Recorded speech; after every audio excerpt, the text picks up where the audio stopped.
Hello everyone, রয়েস কিচেনে তোমাদের সকলকে ওয়েলকাম। আমি তন্নি চলে এসেছি আবারও আরেকটি নতুন রেসিপির সাথে। আজকে শেয়ার করছি মায়ের হাতের এক নতুন ধরনের পিঠে। শীতকাল তো পড়েই গেল বলো, সবাই আমরা পিঠে খেতে কিন্তু ভীষণ ভালোবাসি। তাই চলে আসলাম একটা নতুন ধরনের পিঠের রেসিপি নিয়ে। এখানে দেখো, মোটামুটি আগের দিন রাত্রেবেলায় ভিজিয়ে রাখছিল গোবিন্দভোগ চাল, ওই 1 কাপের মতো। চালটাকে মোটামুটি জল পাল্টে পাল্টে 3 থেকে 4 বার ভালো মতন ধুয়ে ফ্রেশ জলে ভিজিয়ে রাখা হয়েছিল।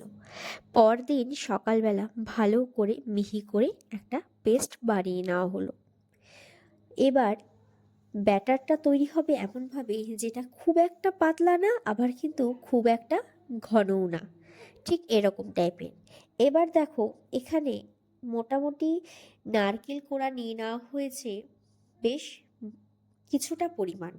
ওই নারকেল কোড়ার মধ্যেই কিছুটা গুড় গ্রেটারের মাধ্যমে গ্রেট করে নেওয়া হলো। তোমরা এখানে চাইলে গুড়ের পরিবর্তে চিনিও ইউজ করতে পারবে।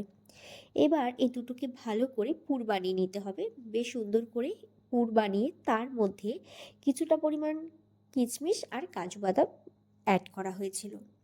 ব্যাস, তারপর পুরটাকে একটা পাত্রে নামিয়ে এদিকে ফ্রাইং প্যান বসিয়ে তার মধ্যে একটা পরিষ্কার কাপড় নিয়ে অল্প পরিমাণে সাদা তেল দিয়ে পুরো ফ্রাইং প্যানটা মুছে নেওয়া হলো। এবার ব্রাশ থাকলে তো খুবই ভালো হয়, আমার কাছে সেই সময় ব্রাশটা খুঁজে পাচ্ছিলাম না, তো যার ফলে ওই ব্রাশ না দিয়ে মা একদম পাতলা করে হাতার সাহায্যে এরকম করে চারিপাশটা সুন্দর করে ডিজাইন করে দিল, মানে ওই যোগ চিহ্নের মতন আর কি। আর মাঝখানটার মধ্যে ওই পুরটা যেটা বানিয়ে রাখা হয়েছিল সেই পুরটা ভরে দিল। ব্যাস, এভাবেই প্রত্যেকটা পিঠা কিন্তু রেডি হয়ে গেছে। এই পিঠে এতটাই চটজলদি রেডি হয়ে যায় এবং খেতেও এতটাই সুস্বাদু লাগে যে এই পিঠের নাম ছিল পেপার পিঠে। একবার হলেও বাড়িতে অবশ্যই ট্রাই করো, আশা করছি তোমাদের ভীষণ ভালো লাগবে।